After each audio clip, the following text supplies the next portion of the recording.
ഉന്നത വിദ്യാഭ്യാസ പഠനത്തിന് ഇനി യോഗ്യതാ സർട്ടിഫിക്കറ്റും വേണ്ടി വന്നേക്കില്ല.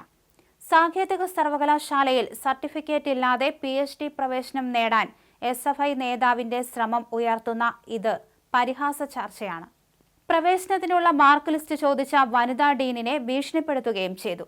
ഡീൻ പരാതിപ്പെട്ടപ്പോൾ പ്രവേശനം അട്ടിമറിക്കാൻ ശ്രമിച്ചെന്ന് കുറ്റപ്പെടുത്തി മന്ത്രി R. ബിന്ദുവിനെ സമീപിച്ചിരിക്കുകയാണ് SFI നേതാവ്.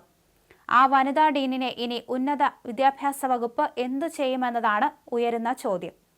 മുമ്പ് പരീക്ഷാ ഹാളിൽ അധ്യാപികയെ ഭീഷണിപ്പെടുത്തിയ നേതാവ് പിന്നീട് രാജ്യസഭാ അംഗമായി.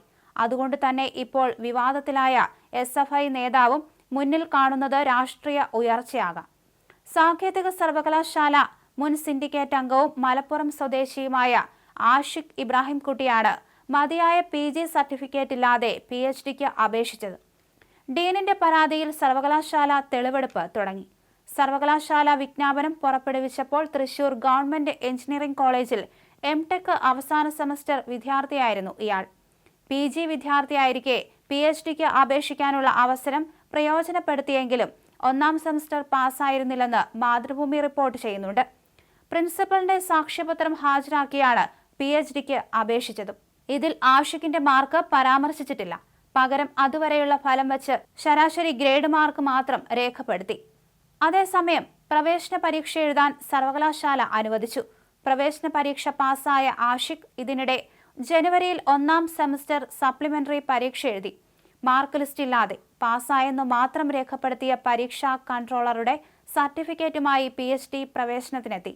മാർക്ക് ലിസ്റ്റ് ഉൾപ്പെടെ പരീക്ഷ പാസ്സായതിന്റെ രേഖകളില്ലാതെ പ്രവേശനം നൽകാനാവില്ലെന്ന് സർവകലാശാലയും വ്യക്തമാക്കി. തുടർന്ന് ആഷിഖ് സമർപ്പിച്ച സർട്ടിഫിക്കറ്റുകളെല്ലാം കോളേജിലേക്ക് പരിശോധനയ്ക്ക് അയച്ചു. പിന്നീടായിരുന്നു നാടകീയ നീക്കം. പ്രവേശനം മുടങ്ങിയതിൽ പ്രകോപിതനായി ആഷിഖ്. ഇതിന് പിന്നാലെ സർവകലാശാലയിൽ സർട്ടിഫിക്കറ്റ് പരിശോധിച്ച ഡീനിന്റെ ഓഫീസിലെത്തി ഭീഷണിപ്പെടുത്തുകയായിരുന്നു.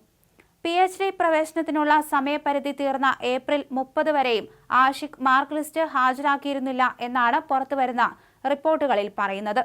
ഈ ഒരു സാഹചര്യത്തിലാണ് പരാതി ഉന്നത വിദ്യാഭ്യാസ മന്ത്രിയുടെ മുമ്പിലേക്ക് എത്തുന്നത്.